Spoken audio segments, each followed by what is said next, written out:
இடமில்லாத என் இதயத்தில் 1000 ஈட்டிகள் குத்தினாலும் தாங்கிக் கொள்வேன் என்கின்றார் மாமேதை அம்பேத்கர் அவர்கள்.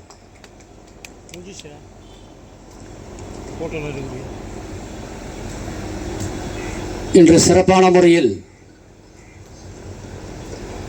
புரட்சியாளர் அம்பேத்கர் அவர்களுடைய பிறந்த நாள் புகழ் வணக்கம் நிகழ்வு. இன்றைய சிறப்பு, இந்த நிகழ்ச்சிக்கு நம்முடைய வடக்கு திட்டத்துடைய மேற்பார்வை பொறியாளர் அவர்கள் காலம் கடந்து கொண்டிருக்கிறது, சில நேரங்கள் அவருக்கு குறைந்து கொண்டே வருகிறது. அந்த நேரத்தையும் நாம் ஒரு சிறப்பான முறையில் பயன்படுத்த வேண்டும் என்ற எண்ணத்தில் நாங்கள் விடுத்த அழைப்பை ஏற்று கடுமையான வெயில் இருந்தாலும் அதிகமான சுமைகள் இருந்தாலும் இந்த நிகழ்வில் பங்கேற்று சிறப்பு செய்ய வேண்டும் என்று வந்திருக்கிறார்கள். அவர்களை நான் விழா குழுவின் சார்பாக அன்போடு வரவேற்று மாமேதை அவர்களுடைய பிறந்த நாள் ஆண்டுதோறும் இங்கு நடத்த வேண்டும் என்ற எண்ணத்தில் எந்த தொழிற்சங்கம் பாகுபாடுகள் இல்லாமல், எந்த சாதி உணர்வு வேறுபாடு இல்லாமல், எந்த மதங்கள் கோட்பாடுகள் இல்லாமல் அனைத்து மின் ஊழியர்கள் ஒன்றாக இணைந்து களப்பணியாளர்கள் தொடர்ந்து ஆண்டுதோறும் மாமேதை அவர்களுடைய பிறந்த நாளை புகழ் வணக்கம் நடத்த வேண்டும். அவருடைய வரலாறுகளை நாம் வருகின்ற சந்ததிகளுக்கு, புதிய இளைஞர்களுக்கு, மறந்து போன நபர்களுக்கு மறந்து போகாமல் இருப்பதற்கு நாம் இந்த கூட்டத்தை நடத்த வேண்டும் என்ற எண்ணி இந்த நிகழ்ச்சியை நாம் நடத்தி கொண்டிருக்கிறோம். அப்படி ஏன் மாமேதை அம்பேத்கர் அவர்களை நாம் கொண்டாட வேண்டும், அவருடைய புகழ் பேச வேண்டும் என்று சொன்னால், எந்த உலகத்தில் இல்லாத பாகுபாடு என்பது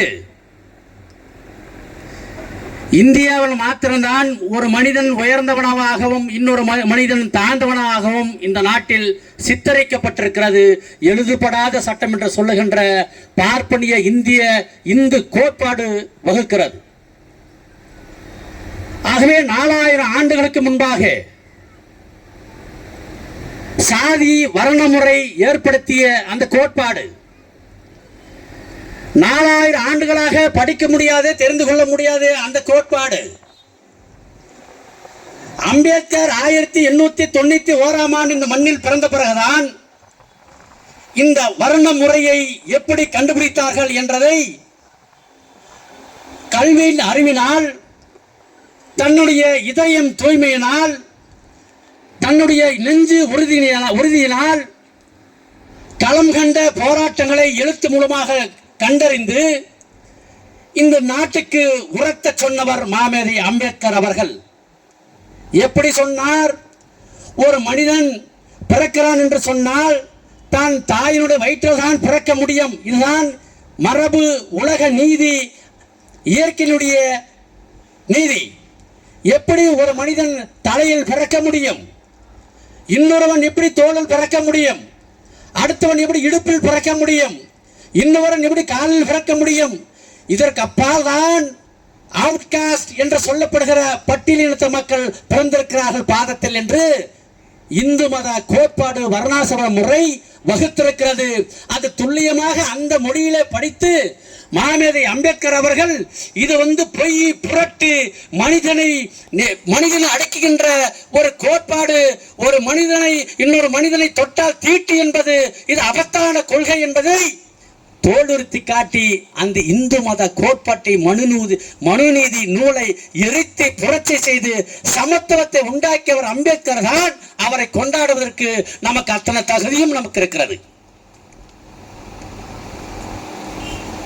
உலக மாமேதை, உலக நாடுகள் அனைத்தும் போற்றக்கூடிய தலைவராக இன்றைக்கு திகழ்ந்து கொண்டிருக்கிறார்.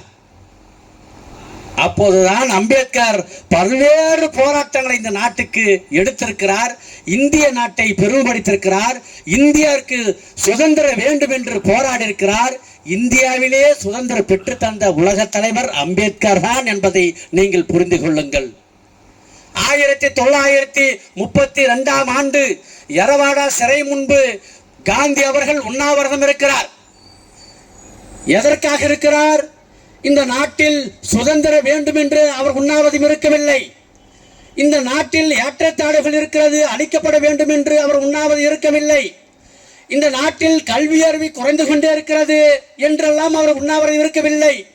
இந்த நாட்டில் ஜாதிய வர்ண முறை அப்படியே இருக்க வேண்டும், பட்டியலின மக்களுக்கு அதிகாரங்கள் வழங்கக்கூடாது, தாழ்த்தப்பட்ட மக்களுக்கு வாக்குரிமை இரண்டாக வழங்கக்கூடாது, அவர்களுக்கு சட்டம் நீதிமுறை வழங்கக்கூடாது என்றெல்லாம் தான் எண்ணத்தில் வைத்துக் கொண்டு காந்தி அவர்கள் உண்ணாவிரதம் இருந்தார்கள். அப்போதுதான் காந்தியுடைய மனைவி அவர்கள் அம்பேத்கரிடத்தில் போய் சென்று மடிப்பிச்சு கேட்டார், எப்படியாவது என் கணவரை உயிரை காப்பாற்றுங்கள், இல்லை என்றால் இந்த நாடு சோகத்தில் ஆழ்ந்துவிடும் என்று பிச்சை கேட்டார்கள். அந்த பிச்சை போட்ட பிறகுதான் காந்தி உயிரோடு வாழ்ந்தார். அது பொறுத்து கொள்ள முடியாதவர்கள் தான் யார் ஏற்றத்தாழ்வுகளை இருக்க வேண்டும் என்று எண்ணினார்களே அவர்களே சுட்டி வீழ்த்தினார்கள் என்பதை வரலாறும் யாராலும் மறைக்க முடியாது. அப்படிப்பட்ட புரட்சியாளர் தான் மிகப்பெரிய அரசியல் அமைப்பை உருவாக்கி இந்த நாட்டுக்கு அர்ப்பணித்துக் கொண்ட பிறகுதான் சுதந்திரம் என்ற ஒரு வார்த்தை, குடியரசு என்ற ஒரு வார்த்தை இந்த நாட்டில் மலரச் செய்தவர் மாமேதை அம்பேத்கர் என்பதை நாம் புரிந்து கொள்ள வேண்டும். மிகப்பெரிய சட்டங்களை எழுதுகிறார், அற்புதமான சட்டங்களை எழுதுகிறார். குறிப்பாக தொழிலாளருடைய நலன்களை பேணி பாதுகாக்கக்கூடிய சட்டங்களும் எழுதுகிறார். அதற்கு தான் நாம் அவரால் உரிமை பெற்றவர்கள், நாம் அரசு ஊழியர்கள், அவரால் சலுகைகள் பெற்றவர்கள், அவரால் பதவி உயர்வு பெற்றவர்கள், அவரால் அதிகார பதவிகளை பெற்றவர்கள், நாம் தான் அவருடைய பிறந்த நாளை புகழ் வணக்கத்தை முன்னெடுக்க வேண்டும். அந்த முன்னெடுப்பு தான் பொன்னேரி துணை மின் நிலையத்தில் நாம் எடுத்துக்கொண்டு கொண்டாடி கொண்டிருக்கிறோம். அவரை மறக்க முடியுமா? அவருடைய வரலாறை நாம் பேசாமல் இருக்க முடியுமா?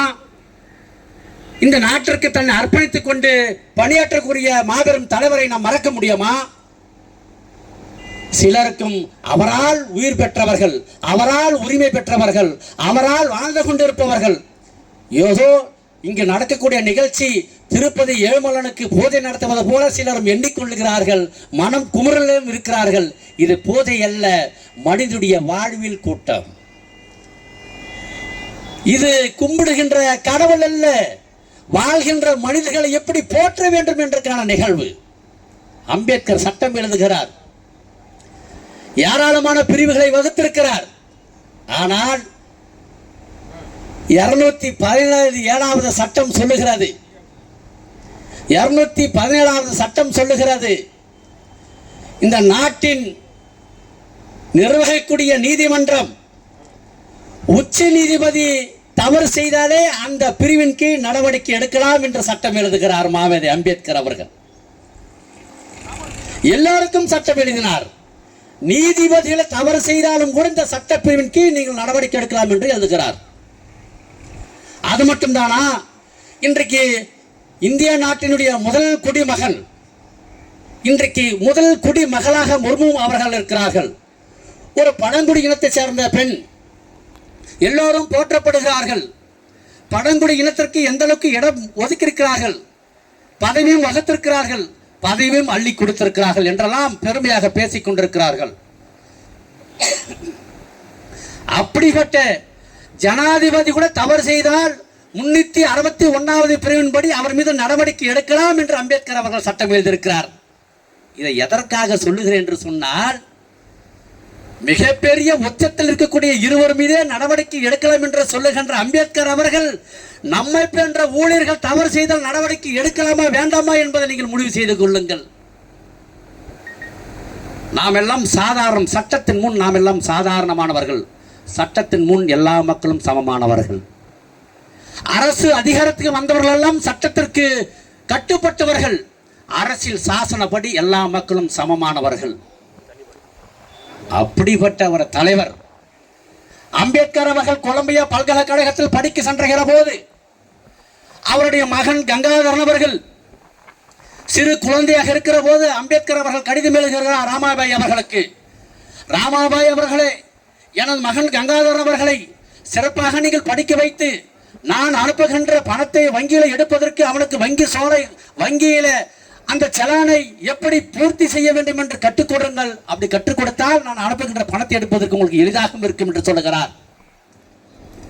ராமாபாய் அவர்கள் தெருவில் போடுகின்ற மாட்டு சாணியை பொறுக்கி அதை திரட்டி அதை வரட்டியாக மாற்றி வியாபாரம் செய்து பொழப்பை நடத்தி கொண்டிருக்கிறார். கேலியும் கூத்துமாக பார்க்கிறார்கள்.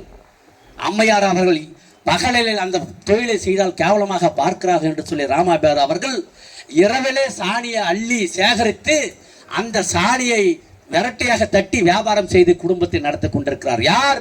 இந்த நாட்டினுடைய மிகப்பெரிய அரசியலமைப்பு வகுத்த தந்தையுடைய மனைவி,